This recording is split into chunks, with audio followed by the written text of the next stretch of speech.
Before I begin the video, I do not endorse any drug use. If you or anyone that you know is currently facing addiction, please seek professional help.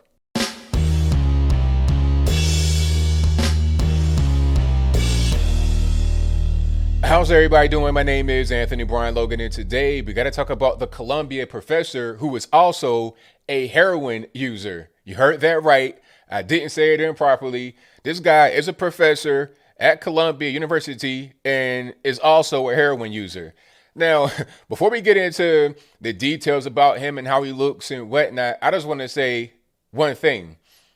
I'm not going to go to an Ivy League school, Columbia, and pay them 80 grand room and board in New York City to listen to this dope fiend tell me anything about anything. Okay, that's just the long and short. I'm already in Harlem, basically at Columbia, so I'll go up to 125th Street and talk to a real live dope fiend for a lot less money. Okay, I'll give him a chicken sandwich and a beer, and I'll probably get all the facts of life broken down to me in like 45 seconds. You understand what I'm saying? Now, I'm not saying the guy on the street is like really going to give me good information, obviously, but I tell you what, I would trust an honest person that's on drugs on the street that's just out there like, look, man, this is what I'm doing. I ain't trying to hide nothing. Than the dishonest tweed jacket wearing social justice warrior that's also a dope fiend talking about, oh, well, this is my work-life balance, all this, that, and the third. Now, before I go any further, let's read some of this article from the New York Post, and I'll place the full article in the description box below if you want to read it and see it for yourself, so you're not taking my word for it. I am not making this story up at all. And I'm not outing this man either because he came out on stage and was talking about the benefits of heroin use. All right. Like that's some kind of good thing to do, to be a dope fiend and brag about it. But I digress. Let's get into some of this article here. And that's the guy right there. But you see the headline before we get into it. Columbia professor, I do heroin regularly for work-life balance. Sir, you could do more things aside from snort heroin, as the old heads say, snort heroin. You could do more things than that to have a good work-life balance, okay? That's just the bottom line. And that's him right there, the black guy. Of course, it's got to be one of us, right? We got to be the face of, ethical heroin use. But anyway, one thing you can't really see, if you got a big screen TV, you probably see it right now, but his nails are like ridiculous. I probably would zoom in a little bit on post-production, but his nails are all very long, okay? And these are not fashionable nails. He's not trying to be pretty or nothing like that. This is a snorter. You understand? I've seen drug addicts in my real life. I've been around them, and I know what they do. They got, a lot of times they have like a long pinky or like a index because they take whatever and they're snorting it. So this guy is a full-on dope fiend, in my humble opinion, based upon his appearance and what he said in his article, but we'll get into it. And his name is Carl Hart. And a little subhead here up under that picture I just showed you says, Carl Hart, a professor at Columbia University, is open about his drug use, saying substances such as heroin help him in his daily life. Okay, now here's the kicker you might kind of get a kick out of. Carl Hart is a Columbia University professor of, wait for it, psychology and neuroscience. Pause right there. I don't know if I want a heroin addict, a dope fiend, a drug abuser to tell me anything about the brain. All right. Your brain is pretty much toast. That's just the reality of what that is. But I digress. He chairs the psych department. So this is not some kind of adjunct professor or he comes in there, talks. No, this is a real live guy. He chairs the psych department and has a fondness for heroin, not only as a subject of scholarly pursuit, but also as a substance for personal use. At 54 years old, the married father of three has snorted small amounts of heroin for as many as 10 days in a row and enjoyed it mightily. Even if, as he recalls in his new book, Drug Use for Grown-Ups, Chasing Liberty in a Land of Fear, pause again right there. Now, some of you guys may say, grifter, he's just getting high for, the book. I mean, I'm not really sure that grifting is worth becoming a dope fiend over. I'm not trying to snort heroin because, I'm trying to get some money. That seems kind of counterproductive, but I digress. He experienced mild withdrawal symptoms 12 to 16 hours after the last dose. So, okay, you having withdrawals after snorting heroin. Maybe you're a drug addict, sir. Maybe you use heroin. How about this? You know what? How about trying to stop using heroin? How about that and see how that goes?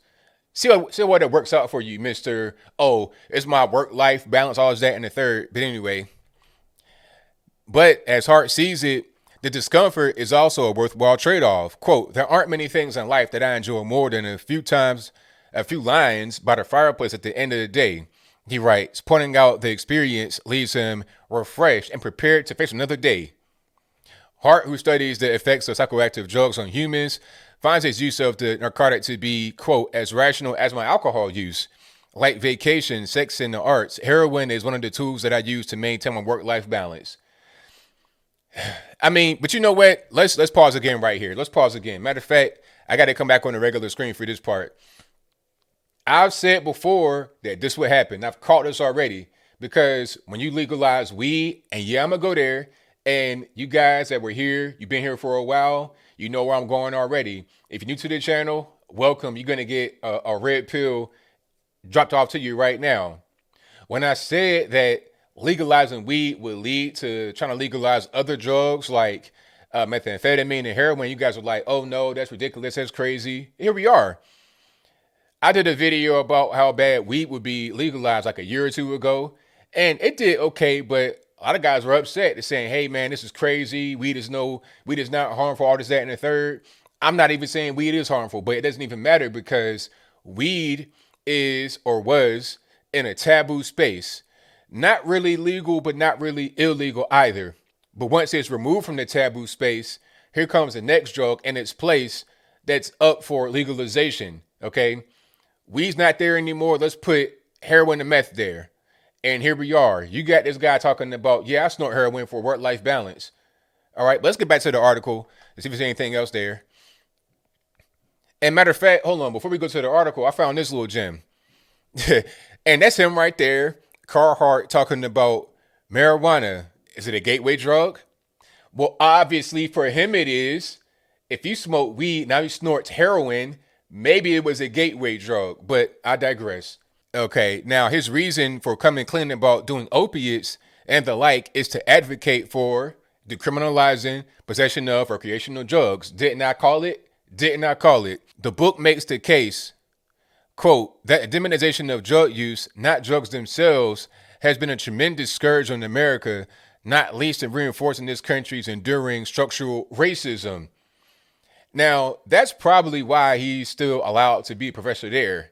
You know, he black, he believe in the social justice stuff. And if you don't give me my position, if I can't board, if I can't be the head of the board, if I can't get tenure, then you're a racist.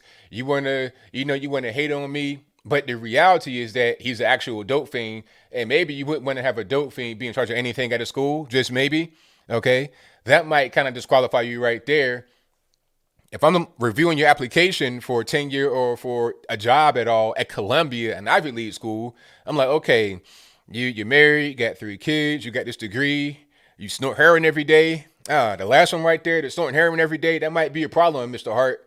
Oh, you're racist. Oh, okay, never mind. You get whatever you want, and full tenure, retirement, whatever you want, it's fine. Don't call me a racist. That's kind of what's going on in my humble opinion, but we'll move on.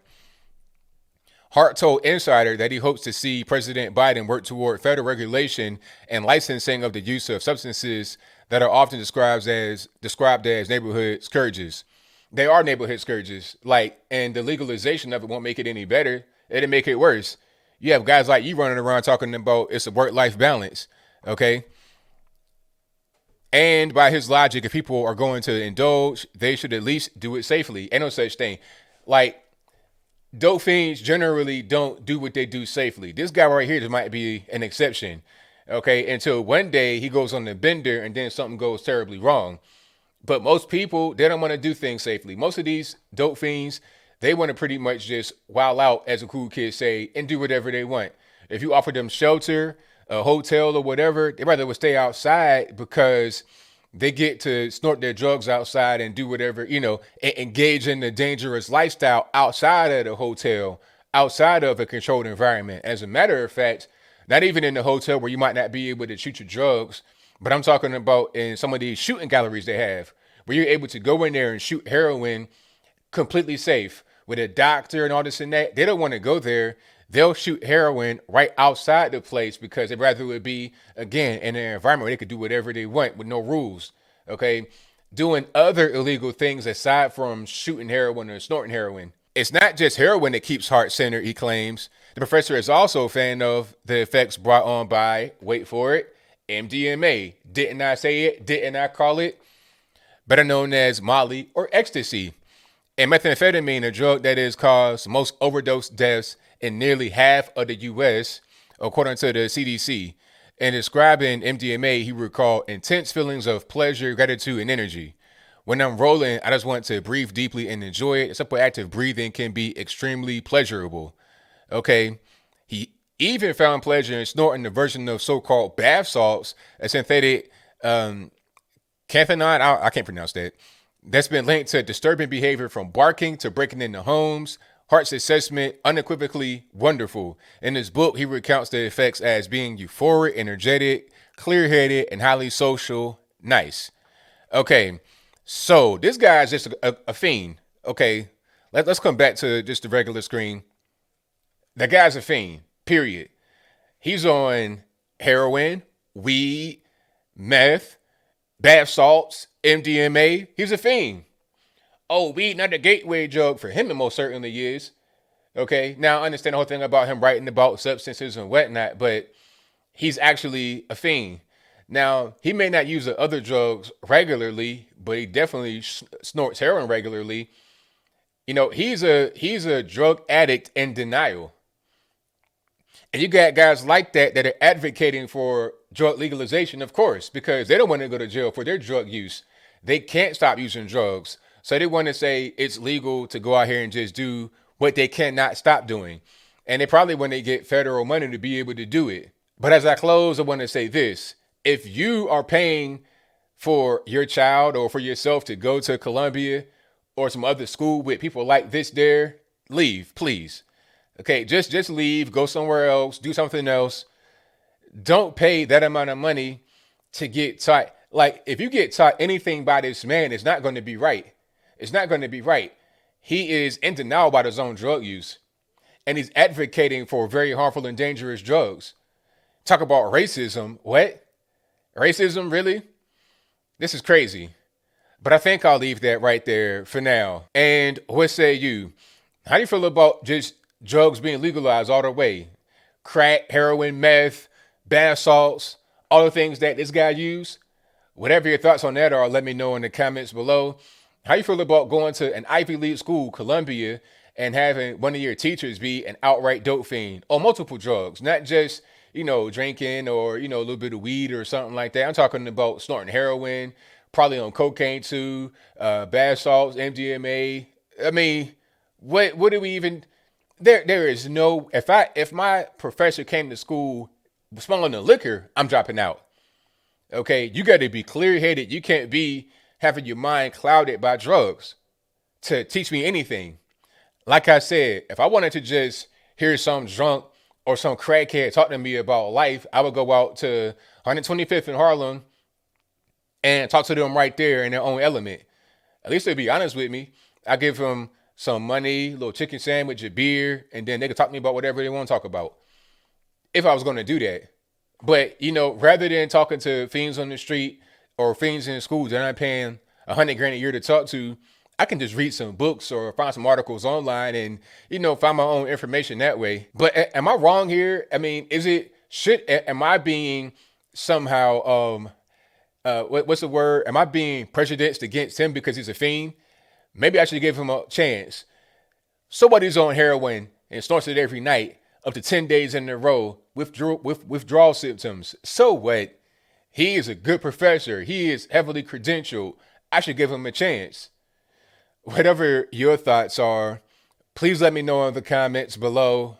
And that's all I got to say for this video.